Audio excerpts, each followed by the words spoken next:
Hi, how's it going? This is Resident of Collingwood for YouTube. I'm here to do part 19 of the Dark Shadows Daybook for my read-along on my channel.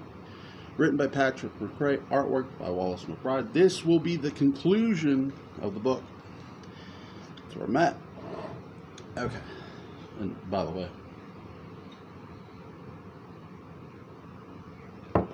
not coffee, by the way. It's cool thing. Episode 1243.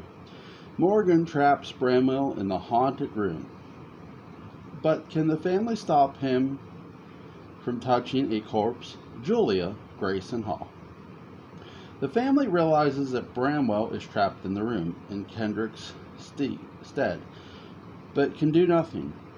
Morgan manipulates Catherine into being trapped within also, and she and Bramwell receive instructions to refrain from touching the corpses of James and Amanda unless they too want to be possessed, which they don't.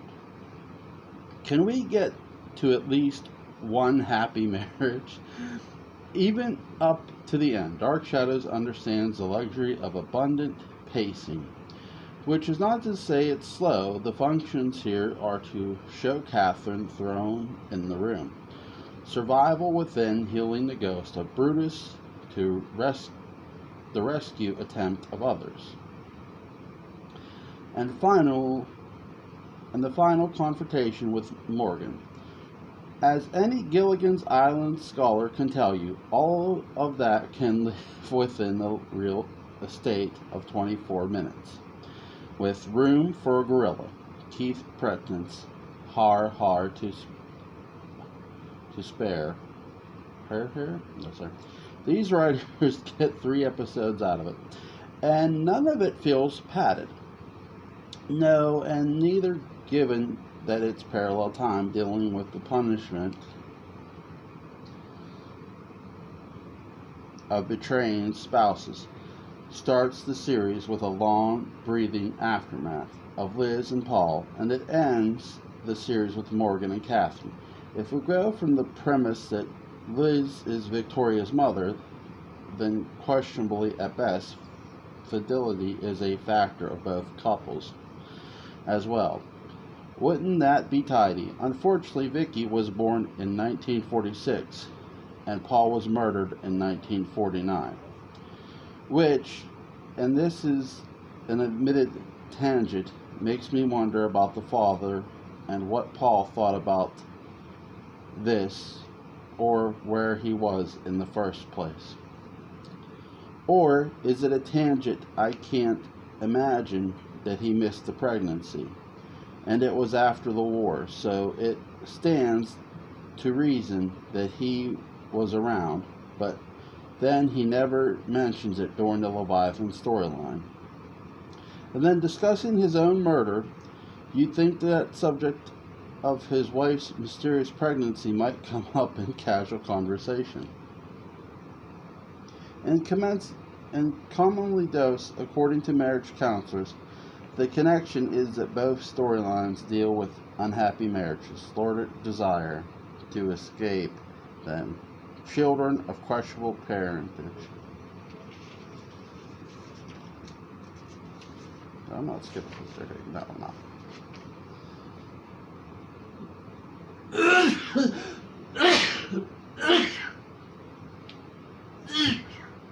Alright, wonder. Sorry, we got the word right. Sorry, murder as a preferable choice over a divorce. Of course, that was unthinkable in Morgan's time, and nearly as unthinkable in Liz's. Perhaps one of the reasons the show has yet to be successfully revived is because divorce is no longer taboo. An unconvinced, perhaps painful one, but not a sin. Both storylines also celebrate, if you can call it that, female anatomy in these situations. Autonomy. Okay, it's autonomy loosely defined and drawing outside the lines. In Liz's case, with Paul's brains, But both women feel trapped. Both take extreme measures to escape. Both stories equally dark fantasies for the intended audience of housewives. Liz gives Paul what for when he tries to leave. Catherine more complicated. She marries the rich one who does madder, who goes madder over her having her Bramwell and eating it too. When we get to pity her because her husband is a lout, it's subtle shift of statement and fantasy that still lets both women be agents of agency, and yet victims of male malicity? Anyway, both are locked, almost alone in haunted sets of rooms, as a punishment. Like housewives trapped at home alone, and most importantly, they look great. Doing it, of course. Once Barnabas enters the picture, the show shifts to depicting male protagonist of female wrath. It doesn't begin that way, nor does it end in that fashion either. But even that has the fantasy of, well, I wouldn't treat Barnabas that way. No, you wouldn't. And central to this is Laura Parker's Catherine, going from taking out her anger on Barnabas to suffering the price of loyalty to him. If we see Catherine and Bramwell as warped analogs, she can't help loving that man of hers. She flexes the muscles of jealousy, which wasn't always an option for women at that time, and then suffers on the business end of jealousy at the end of the run. I say lock Morgan and Angelique in the room together and call it a series. Episode 1244 and some of 1245. Series final, when Catherine is tricked into joining Bramwell in the haunted room. What will stop Morgan Collins? Catherine Collins, Laura Parker. When Catherine finds herself in the secret room, Bramwell prevents her suicide by sharing the willpower to defy the possessing ghost of Brutus. When Morgan realizes they may still live, he loads his flintlock, determined to see that they don't. The second to last Dark Shadows episodes in some ways is more powerful notion than the last, because with this, there is still an opportunity for something else. One more twist, turn, revelation, department, etc. viewers. Alright guys, check out this. Check it out. Check that out. Check it out. It's cool. Cool. Try not skipping any pages. Knew where it fell in the broadcast order.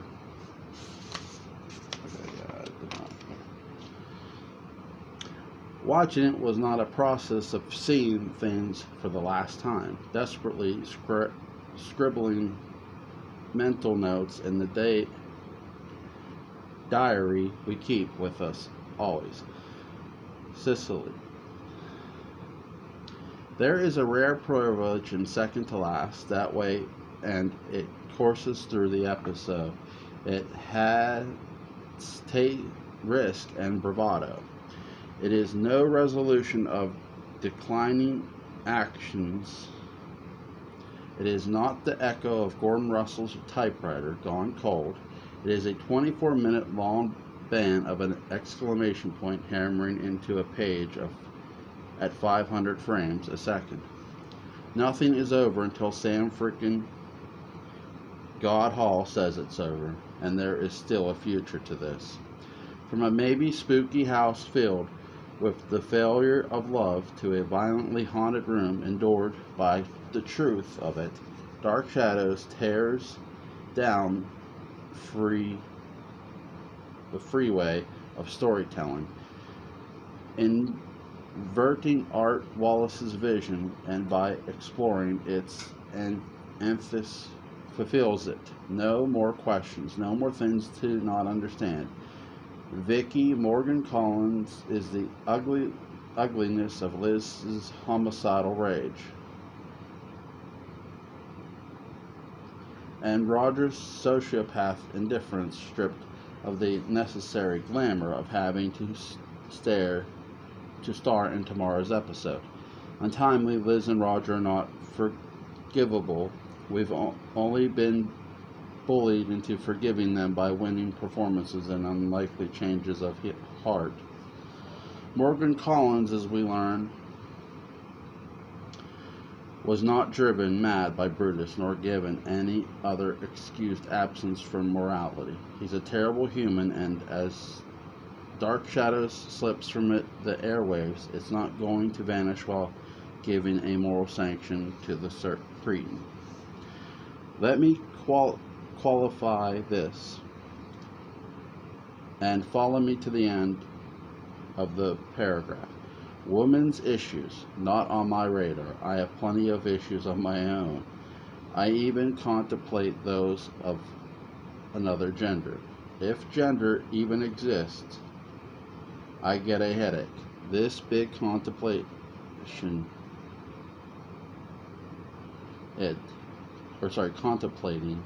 it, but I am still a human, and I don't like to see people ruin their lives for unchallenged reasons. So believe me when I say that even I am on fire in the best sense over the intoxicating politics in this episode. Much of the strength of the episode is as reinforcement for female audience members trapped at home and 4:00 in the afternoon to say absolutely not.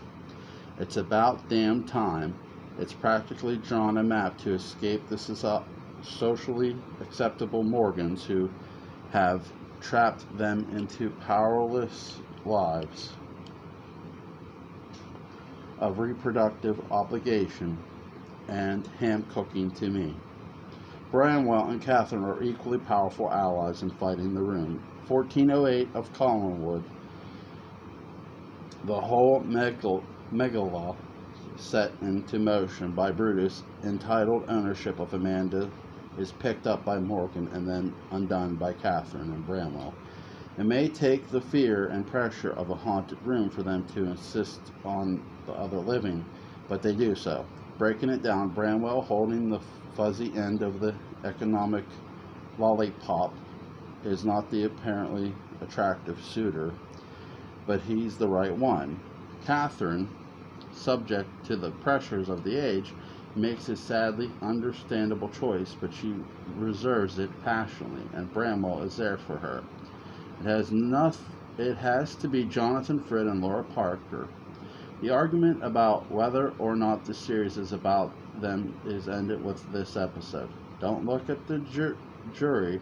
They're at the Blue Whale. Job well done.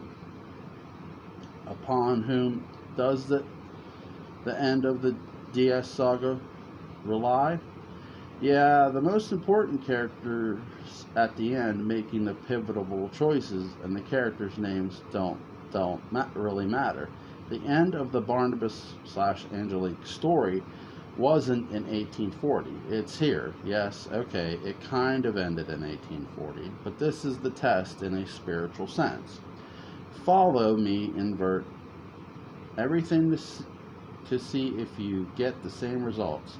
Make Bramwell the poor one. Make Catherine the one who follows propriety.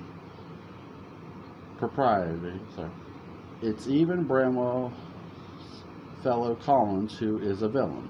But unlike Jeremiah, a victim of a love spell, Morgan is an agent of action, conducting himself with a perverse sense of deliberate clarity. By reversing the roles, we see if the lessons leading up to the 1840 resolution will stick in the most metaphysical sense. They do. That's why 1841 Parallel Time is the proper end to the series. That's how it fits in. If the strength of love is strong enough, It will hold true no matter the social expectations, no matter the century, no matter how parallel the band of time, no matter the names of the characters. Never said it was easy. Liz lacked it, Roger lacked it, Barnabas and Angelique earned it. Bramwell and Catherine made sure it was here to stay. Gordon Russell ends his final script with proper respect for traditional expectations of marriage and social class. Not just for female audiences members, but for the kids still watching as well. Uncle Sam and Gordon could only provide a safe place for a half hour a day. For many, there was a far more twisted vision of home, unspoiling the other 23.5. Not for all of them, no, but the message was there for the right ones, and the rest got a damned good story. And that's an issue even I can get behind.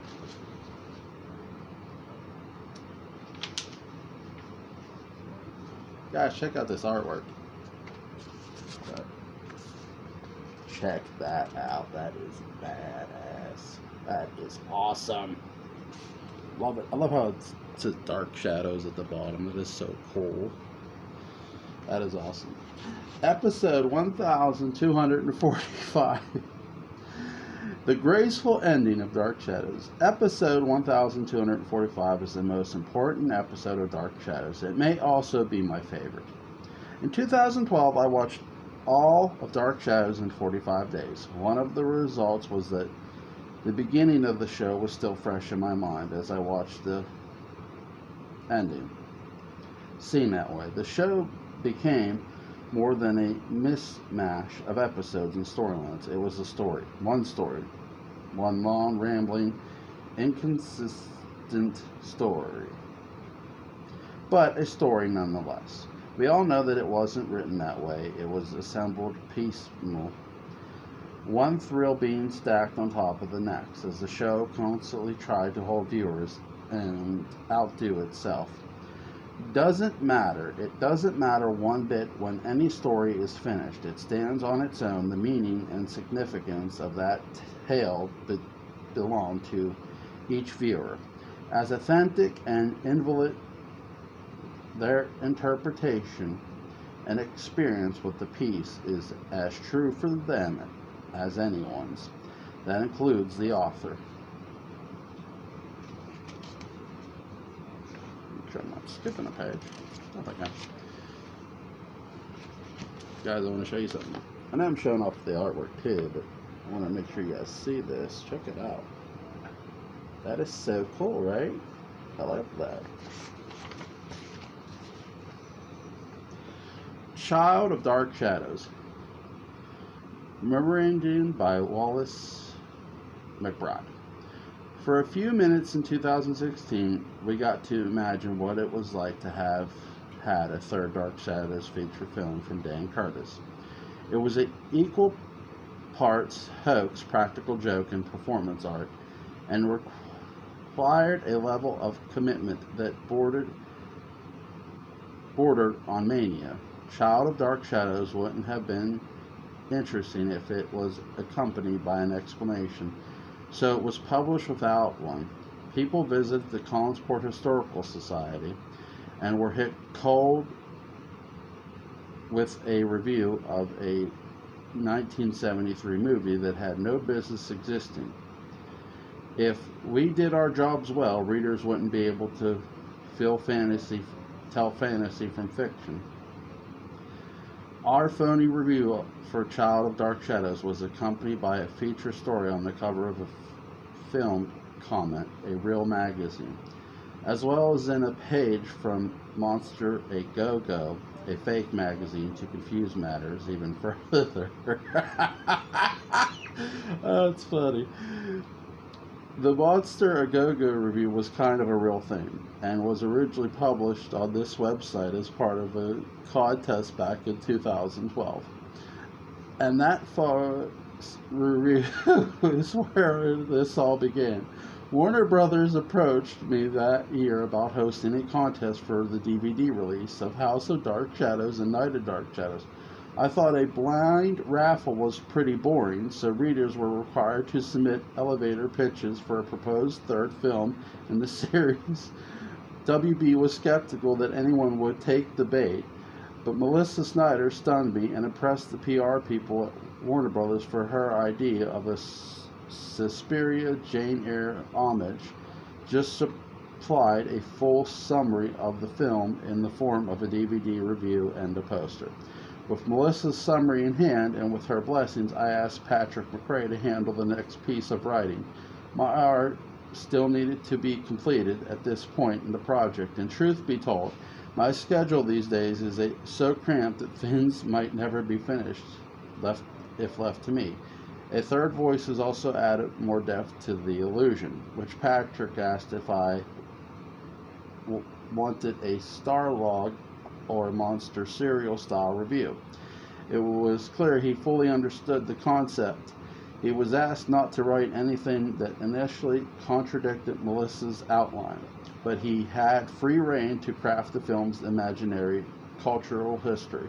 He embellished a bit on the plot, but I think it turned out well. Christopher Penock's Anton Castle was a perfect fit for the post-Rosemary's Baby, a cult boom of the decade, and I wanted to see more of him. Here's how it went down.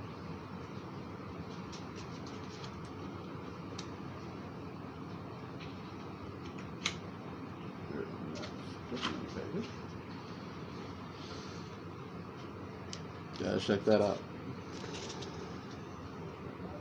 How about that? That is so cool, huh? I love it. It's awesome.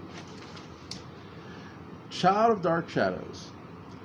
Was it just me, or did CBS use to show movies opposite Carson or maybe Letterman? That's where I saw scades of visual films, The Omega Man the second time, The Last of Shelley, and this before I had any idea of what Dark Shadows was. Child of Dark Shadows sounded like some kind of documentary about runaways or drug abuse or something similarly instructional, but Snyder was a rerun.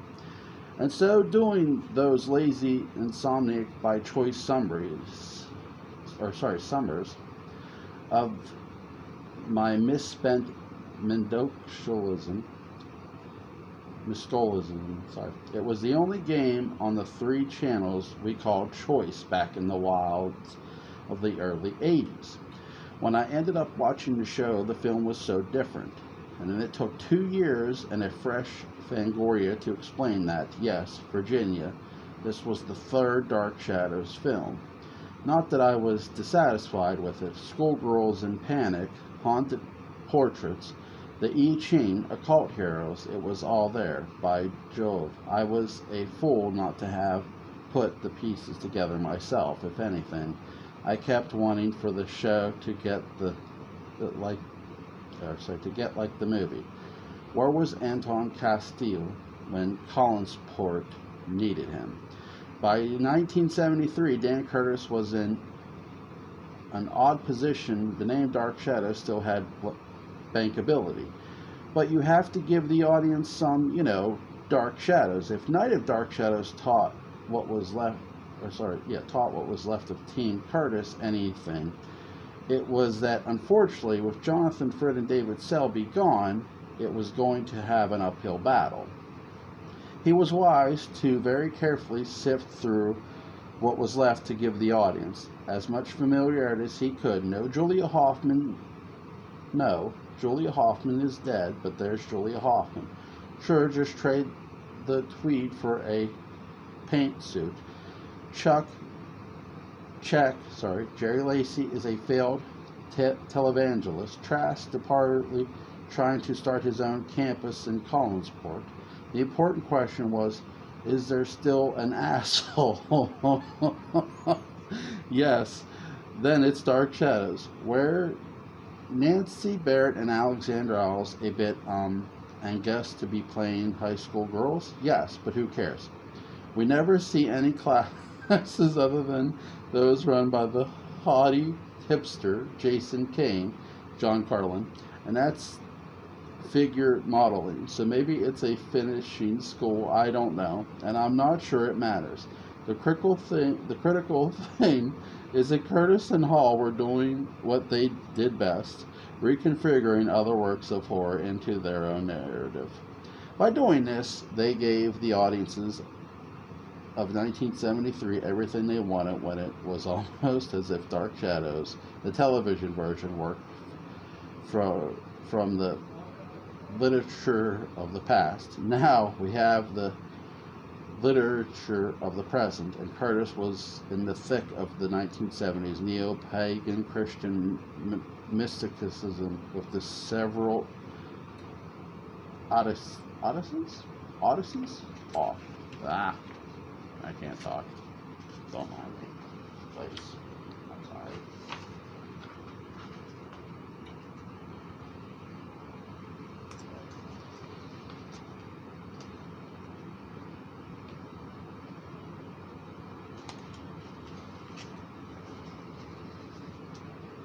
Twist, Roger's snarling, driveness Jaguar is a personal favorite. The smartest thing that I think Curtis pulled off was to return to the familiar turn of time travel, with a twist he'd never done, with a strange moral inversion that caused bad behavior for years to come in junior highs across America. Yes, hauntings and deaths, and an old portrait got it. There were girls dropping like flies at the school when the word poltergeist was invoked in cinema for the first time to my knowledge without bothering to Google it. It's clear early on that Joanna Hoffman and Isaiah Trask are in cahoots in their bizarre scheme to begin the end times. This was a dash of Hal Lindsey that needed a send-up, and by having Grayson Hall and Lacey Parr over ceremonies based on the forbidden third installment, we not only get great storytelling, satire, but we also see what Spielberg totally ripped off for the climax of Raiders of the Lost Ark. Smarter still was the idea that if Dark Shadows were to continue as a franchise, it would need a new continuing central character. Enter Christopher Pinnock as the entity-driven, kick-ass good guy Satanist. Antoine Castile, cousin of the late Tracy Collins, Kate Jackson, there to investigate her death. Thanks to his own set of I Ching wands and a helpful trance or two, we learn that the Victoria from the painting found the old house is not an ancestor. It really is Victoria. The footage of her trip back to 1738 is still missing, but the film cuts around it nicely. I would have enjoyed seeing her go back to the air to burn the tree testament. When it's fresh off the boat, by the way, they handled it. Sorry, that to the air. Yeah, they handled it. It's just as clever. The seance and the monologue that Isles delivers in it finally justifies the faith I had that she really could understand things. That she would go. The stunning monologue tells us go back to 1738. Die at the hands of Bishop Trask, only to come back and haunt Collinwood to stop his descendant, was maybe the only ghost gag the Hall and Curtis had not tried. When the sniveling Trask begs Castile to perform the exorcism, and he refuses, knowing the right reverend is the ultimate target of the spectral attacks, that gave me no end of ammo in religious debates with my mother for years to come. Is it a mess of a movie? Yeah, but it's never dull. And you can't say that for Night of Dark Shadows. Yeah. I like Night of Dark Shadows. It was banned in Little Rock, and you have to love that. Of course, MGM shit its pants at the idea of continuing the series of Dark Shadows. Those bastards. They're wrong for doing so. Films with a Pinnock as Castle battling black magic, and even blacker magic, so Cods truly was the end. Child of Dark Shadows is what he's saying. Of the phase of Dark Shadows. A shame because Peanock shows generally star power in the part, finally taking on the mantle of male lead with Barnabas and Quentin written out. Would audiences have supported the film more had the advertising made Dan Curtis's new direction more evident? Of course, I'm not so sure about Dark Shadows fans getting behind someone who's not a Collins. Yet, thankfully, MGM had no real power over the novelization and the 4 successful print sequels, all of which focused on Castle, and man, we eventually learned is, of course, a Collins. Of course he's a Collins. It took 3 books to get there, but come on, this really is Dark Shadows. Momentum. We lost a lot of Dark Shadows talent over the years. Each left a distinctive void, but the passing of John Carlin seemed, at least from the viewer on the sidelines, to have really unsettled people. Patrick Mccray explains why that might have happened. In memoriam of John Carlin. Anyone familiar with the show's business, Dark Shadows, or the laws of physics, knew this was coming. It had been coming for a long time, but it took so long, and John Carlin was perpetually in medical trouble. It became shameful, unreal, just painful details. It's like he was refusing to go anywhere. They didn't have good, hot, polished food, and at the ready from the outside, the situation became beyond fatalist. He just became internally like one of the characters that he played. I think this is a tougher death in the family to contend with because of that. We were always waiting for the shoe to fall, and the other shoe was always falling, and yet nothing had our heads. It's that strange and unique relationship and non-relationship that we have with celebrities who feel closer than family, and yet most of us have never met. It was the greatest example of the tale on Dark Shadows, unspeakably brave and yet impossibly cowardly to an extent that would shame the most cautious old biddy or fussiest mama's boy in the South. He was beyond an everyman as Willie Loomis. He brought us to the best and the worst in all of us, and always with the most inconvenient timing. There comes a point to the hipster John Carlin fades away beyond fabulous sunglasses, and all that is left is Willie Loomis. Maybe that's because all that's left of any of us is untimely Willie Loomis. Ultimately. On a show about death, he was the antithesis, fighting for life, fighting for a fair chance, fighting to be heard, most of all fighting himself and his own base impulses. Barnabas had no sidekicks with whom he would really want to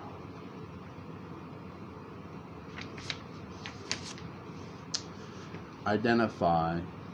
Instead, he had us whether we liked it or not. But beyond the character of Willie Loomis, there was a gladiatorial spirit in Carlin that represented the ultimate zest for living. Cranky and temperatures and impatient at the end, because the man still had a lot of living to do. As to his passing, there are details, and it's in the spirit of a true irresponsible journalism that I write. This is an absolute dread of looking at him. The man died. Time and fate and reality are taking him from us, and I think that's bad enough for tonight.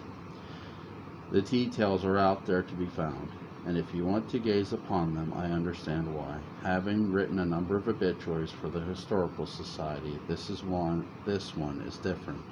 I don't want the details of his death. As someone who faces celebrity deaths with a fair degree of resigned Buddhist inevitably in this case, Buddha can take a powder than more than I imagined. I find myself just wanting him back, and I want him back as he was, and as he was worth 30 or 40 years ago.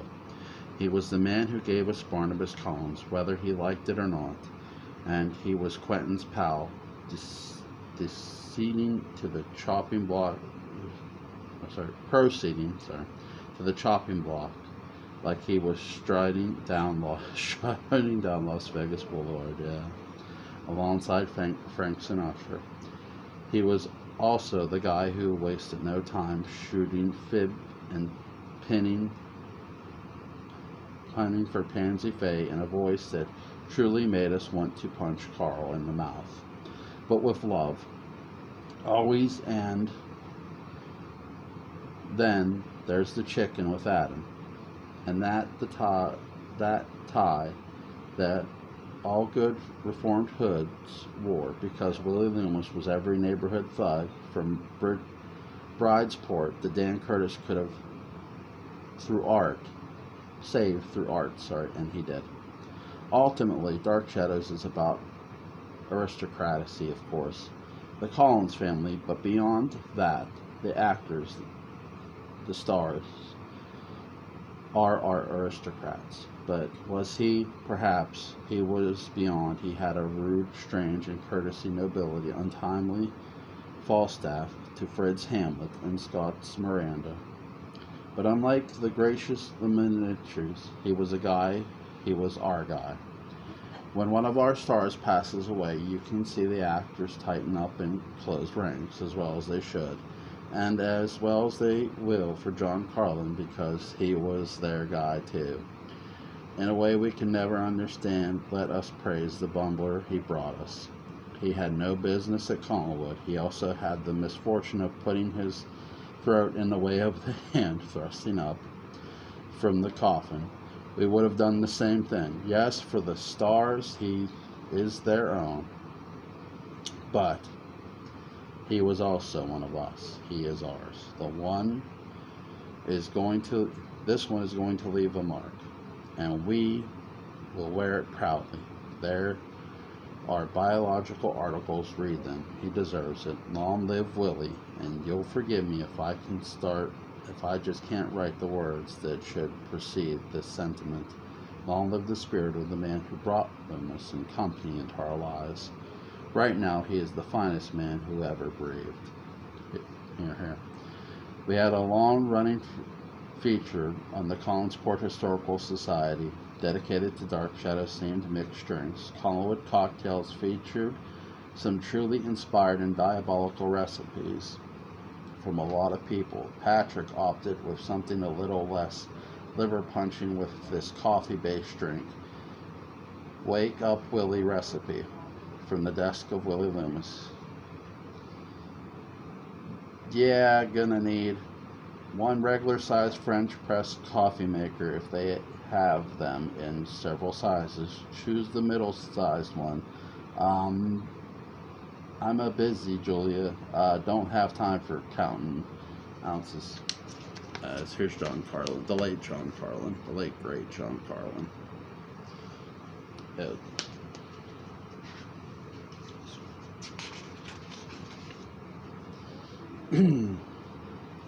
I measure one measuring cup. If I ain't got one of those, you use most of a mug. Give me a second, guys.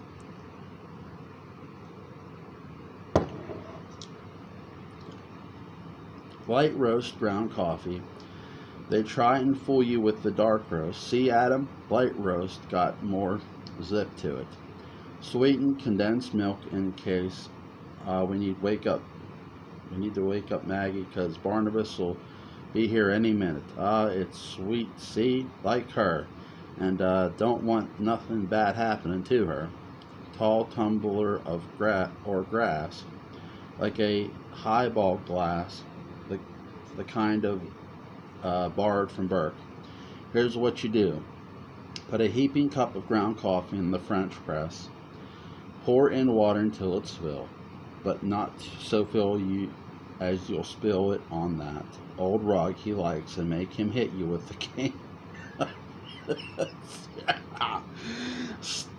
Number 3, stir it. Number 4, chill it in the ice box. That's refrigerator, folks. That's what they call it, ice box. Back in the day. Straighten it with the press. That's the next one. Take that highball glass Burke's looking for and put it in a finger or two of the sweetened condensed milk. Few tablespoons, depend on how sweet you want it. The next step, pour in that cold brew coffee. I got a nervous stomach because Adam finally ate that chicken leg, but this doesn't hurt as much because the cold brewing takes out the acid. Fine. Next step, make it up real good and drink it. That's the final step. That'll keep you going till you make it to the blue whale so they can Irish it up. Irish. If you want to leave any, if you want to have even more kick, make a batch of the pre-sweetened coffee a day early and pour it into the ice cube trays. Freeze those and use them as cubes in the wake up, Willie. This recipe garnered a reader observation that the old house lacked the electricity for the refrigerator, to which young Loomis responded as follows. So I get back from the Blue Whale and see this one Quentin's typewriter TV where put this in the first place. Never said nothing about any refrigerator. Said icebox. We got the real old one, see, when I found it. Had real old lacy blemishes in that had some woman's name embroidered in it. Her name was Aristide. Anyway, that's where I kept it. Mrs. Johnson, see, she hauls it from town, sorry. She's strongest than she looks. And then sometimes I use this at Collinwood. Carolyn, see, she's got this thing for Jennerton and she likes it real cold. Don't make sense because it doesn't mix as good when it's cold. But ever since Jeb died, she did stuff like this. Plays those Jerry Reed records for all night long. Late at night, don't tell her I said this, but she drinks it straight. Now where's the sense in that? For a while, I thought it was blood, but now know what it tastes like, and it ain't it a never seen that kind of bottles a grenade like Mrs. Johnson gets for her. Mrs. Johnson caught me once with my coffee cup. I made took a drink of it and said it was too sweet. So she cut it with Moxie to make it bitter. Moxie, I wouldn't polish my shoes with that stuff. Dr. Hoffman drinks a sack of Moxie every night before Barnabas wakes up. But she's as crazy as I'm telling you.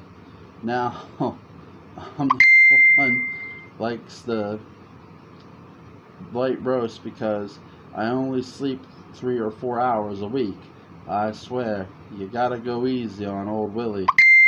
But that guy that put it out in Quentin's typewriter TV, see, he's the one from the Collins Foundation. He drove me out of my head with that Babylon 5 stuff. Only good thing they did was put Tess Tumbling on. It was only for an episode where's the sense in that?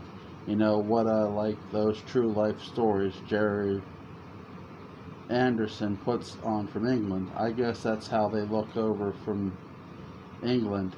That's what Jason said anyway. And that parenthetical comment Jason taught me that kind of to talk in the case I made a girl from a fishing school.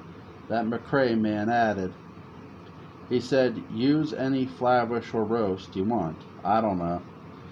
He's jambalaya north the eyebrows, and that's what he wrote. So I guess you got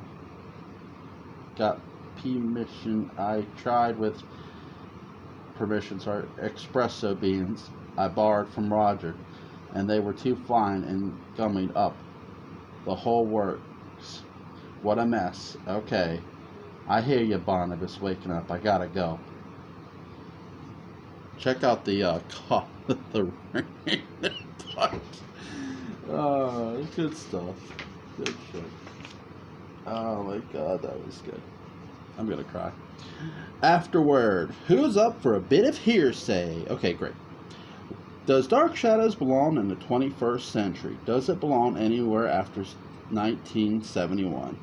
Is it even a franchise? Or is it just one story that should be left alone? These are difficult questions. Many enjoy the different incarnations of Dark Shadows beyond the frightening of 1,225, and yet are any of them completely satisfying? If not, is that the fault of the subsequent artist, or is it the fault of the source material? It is resonant and relevant outside the tremendous, if wonky, sense of style in the original series. When I think of Dark Shadows, I think of the characters and storylines, and I think of the claustrophobically grand sets, the alien era of fabrics and textures in the costumes, and comfortably monotonous soundscape and those limits of video technology in the air, which turned everything the color of pea soup, or everything, except the blue candles. These are as much part of Dark Shadows' text as the dialogue, or the blocking, or the substance of stories. Is Diablos in those details? Future producers of Dark Shadows will prove or invalidate whether these characters and their mythos have the ongoing relevance for a new unsentimental audiences. We can only speculate on their choices. I would like to think that Dark Shadows has that kind of culture transcendence, but when a new series was announced in late summer of 2019, I was surprisingly disturbed. My voice was non-committal about it online. My fingers had been burned enough times that I knew one thing was certain. Every day we went without a new Dark Shadows was a day we went without a bad new Dark Shadows.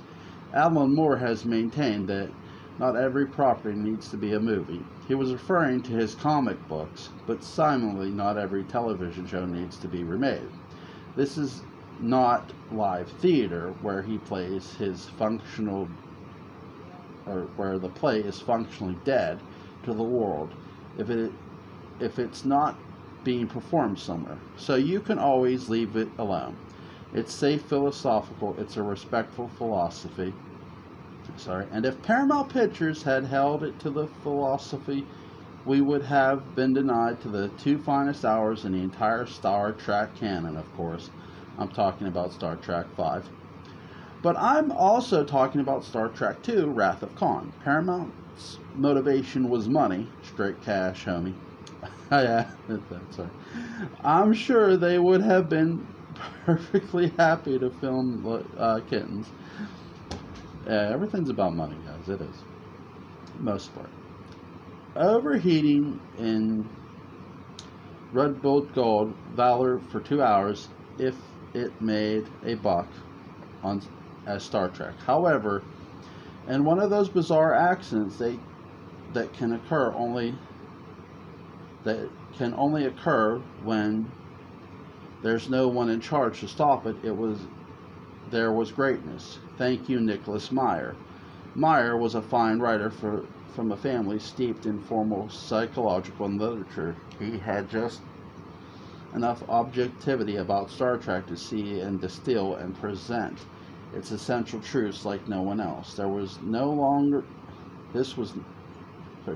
was no longer about 79 episodes of television show from a very specific network with a very specific look and a very specific sound and a very specific position relative to the terminal of the late 1960s. Star Trek finally lived. And if Star Trek can live, so can Dark Shadows.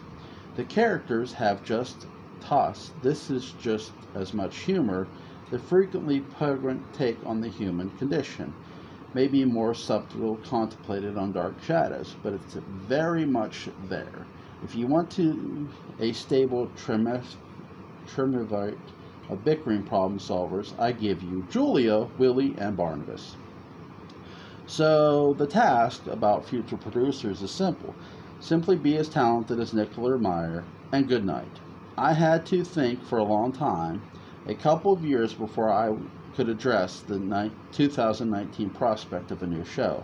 Assembling this book let me, for the third time in my life, see Dark Shadows, that varied and desperate beast, as one great story. A sloppy story may be necessarily so because of an ad hoc way in which it was assembled.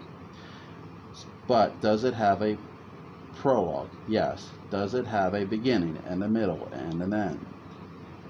It even has an epilogue, so while it might not win the Engine Scribe Prize for a well-made soap, it's still a story, so start by telling the story in ways old and new, because this time around the writers have the advantage of knowing all of it beforehand. Before approaching the story of Dark Shadows, knowing all the episodes, spoilers, contemporary authors can give audiences the rich experience only implied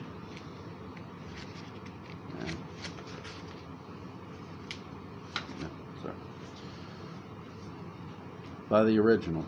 Yes, they have always seen weird things in the parallel time room. Yes, every naughty college child, which means every college child, is kept in line with warnings that Judah Zacher will get you if you're not good, and he will from the beginning. Dark Shadows always had an acute sense of family's heritage. It's just that now it can be consistent, still narrative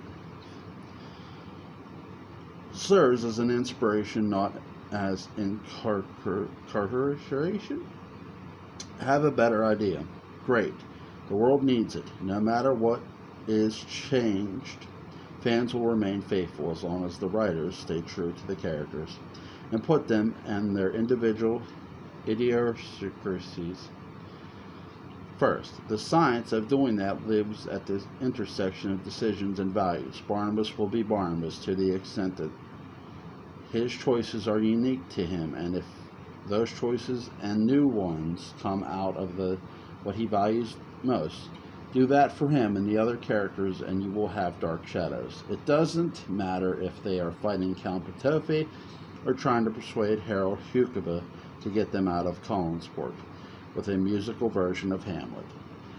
Want more? Here are the 10 guidelines I would have for any future writers of Dark Shadows. Number 1, everyone tuning in knows the origin story, so make it mercifully brief. What's important can be conveyed in intermittent flashbacks. Number 2, in tone and perhaps content, build the show on what it was doing at its most popular rather than retreading the trial and error of the initial writers. And don't be afraid to change things up. They've seen the details of Dark Shadows, now explore the essence and implications. Number 3, bring out the big guns as soon as possible. Good writers can always find another kitchen sink to throw in. Number 4, however, recreate the sets meticulously. Number 5, Barnabas is not the villain. Although he makes certain decisions a villain might, this is a terrified fish out of water who believes his poker face is better than it is. A lost aristocrat with an 18th century set of morals, prejudice, and assumptions. He's stuck with a redneck best friend as an incredible, intelligible dame for a conscience. He's an enlightenment optimism in defiance of the facts. He's a man with extraordinary abilities that require terrible sacrifices. Unlike other media vampires, he has no master to apprentice. As he seeks a curse, he struggles with a knowledge that a human Barnabas is a vulnerable Barnabas, as are his friends. Number 6, let vampires be folk legends within the universe of the series, but not familiar pop fiction icons. By this point, the mortals need an excuse to not know what to do about vampires. Number 7, let Julie unrequested love give him her wisdom and irony. This fuels her disagreements and tempers, who might be Barb Cavill. She's Beatrice Straight in Network. Number 8, the show's humor comes from the steadfast denial of wasps who acknowledge apocalyptic circumstances. I would model the denying of the Barnabas-Willie relationship on Blackadder and Black Baldric. Number 9, use the Wizard of Oz energy of an ensemble of actors that reappears on the various eras. Allow Barnabas the dynastic view of a time traveler. Let him see patterns as family fortunes rise and fall over the centuries. Don't be afraid to reassign last names, and name some of the characters if it tends poetic. Renaissance. Let Maggie be Maggie Devers. Let Julia be Julia Deprice. Let Julia be Julia Trask. Let Willie and Elliot be dramatically opposed brothers, either named Loomis or Stokes, descendants of course of Ben. Number 10, reverse Maggie/Barnabas dynamic. A. To wit, if you, as Maggie, grow up poor in Collinsport, and if you know that your relative was once married into the family, and if there is a reported and portrait of Josette that favors you in that big house, and if you get a gig as a governess there, you are going to have a lot of what-if fantasies of being a Collins. B. Barnabas shows up and she immediately puts the pieces together about his secret. There may not be Anne Rice books on the shelves, but she's heard the legends and knows vampires when the mirror doesn't see one. C. His issue now is trying to avoid her dark fairy tale desires of becoming an ageless vampire. He knows that it's only a matter of time until Angelique shows up, and he does not want to lose Josette all over again. He has to love Maggie while denying it, despite her entries to the contrary. D. Of course Quentin turns up. His challenge is that Delaware Tate never finished the painting, so it works like a weird kryptonite variant, and can have new and unpredictable effects whenever needed by the writers. He has absolutely no Josette baggage, and he is free to pursue Maggie as much as he wants. The creators natural tension between this creates natural tension between Barnabas and Quentin, as the former has to suffer through the latter, romancing a woman he must claim not to love. It also clears some of the path for an eventual Barnabas-Angelique reconciliation. E. As it turns out, maybe Maggie and Barnabas were just never meant to be friends. Were just meant to be friends. Maybe he is supposed to be with Angelique. Maybe Maggie's supposed to be with Quentin. Or maybe no one is supposed to be with anyone. Maybe that's subject to change. This is a useful message for people who feel trapped by fate and the notion that they have only one possible true love. It's the eventual message of the original series, if seen through all the way. Wait a second, guys, I'm sorry.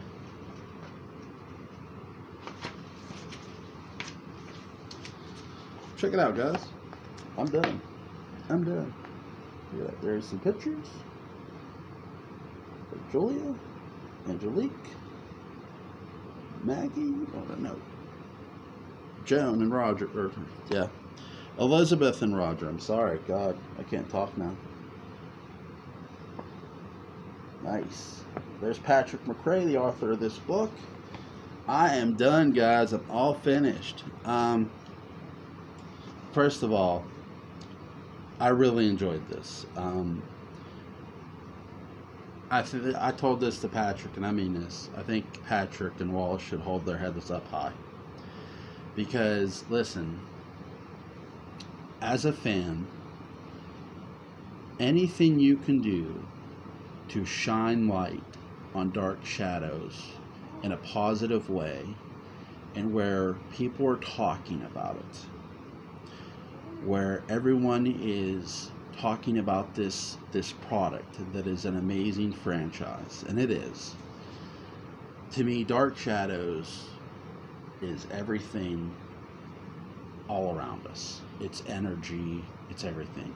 And I think this book really captures that very well. It does. That's what I love about it most. It captures all the energy Dark Shadows has been, not just to the series, not just to the actors, and yes, that's in there in this book too, I think, in my opinion, but to its fans. This book here, written by Patrick Mccray, artwork by Wallace McBride, is a love letter to Dark Shadows and to Dark Shadows fans. And for that, I love it. I love it. This, my friends, is a must own. I enjoyed this from cover to end, and you will too. If you go pick up this book, you will too.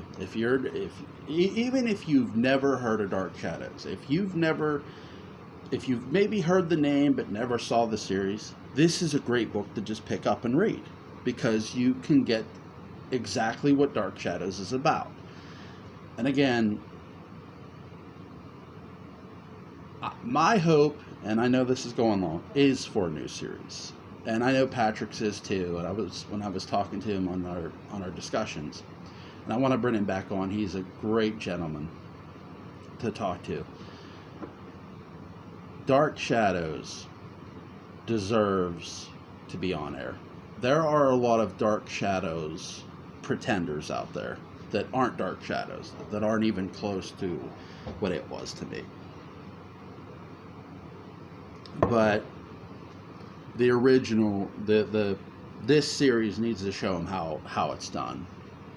That's what my hope is. And again, for this book, listen, there's going to be a part 2 to this, and I'm excited as hell for it, because anything that can get Dark Shadows where you're talking about it, where you're talking about it with your friends, anything that shines a light, a positive light on this great franchise, is a great and powerful thing. 2 fans who love this franchise wrote it, drew it, put their time and effort into it. And from 1 fan to 2 others, it is greatly, greatly appreciated. Link obviously is going to be in the description box, so go get this bad boy. I'll show you my favorite piece of artwork. Let me find it. Show you my favorite piece of artwork in there. I love this one most. The one you saw in my unboxing. I love this one. This one was awesome. The 1897. I love this. All of the artwork was great in this, by the way. I love that. That's awesome. That is so cool. Guys, go pick up this book, The Dark Shadows Daybook, Part 1. right? Because Part 2 is coming out eventually. Right? You gotta say Part 1. You gotta now officially say Part 1. So Part 1, The Dark Shadows Daybook, written by Patrick Mccray, artwork by Wallace McBride. What a read. Look, I own the Coffin box set. I own 2 of Laura Parker's books. I own the 3 Dark Shadows movies. I own the Dark Shadows television soundtrack. And now I own this. And I'm going to own Part 2 when it comes out too. This is a perfect add to your collection. It is. Again, links in the description box. It was just so fun to read. It had, humor. It had, emotion. The John Carlin Memoriam was the best and most touching thing that I loved in this book. I think that is, look, it's none of my business how John Carlin died, but we all know he passed away, and it was sad to read that he passed away. When I saw that he passed away, it was like your heart got ripped out of your body. No, I never met the dude. I didn't know him personally, but when you watch the characters, the actors play their characters, in many ways, you feel they're speaking to you. And I think that's the best way I can describe it. John Carlin, an amazing actor. I only saw him as an actor. I didn't know him, but what an actor. What a performer. But the memoriam that Patrick puts in this book is great. It's really awesome. But guys, again, if you want to go get the Dark Shadows Daybook, link will be in the description box. I recommended by this fan. This book is, and that's a little Yoda talk for you. But I hope you guys have a great day. September, I'm going to do more Dark Shadows videos, guys. So I'll see you in September.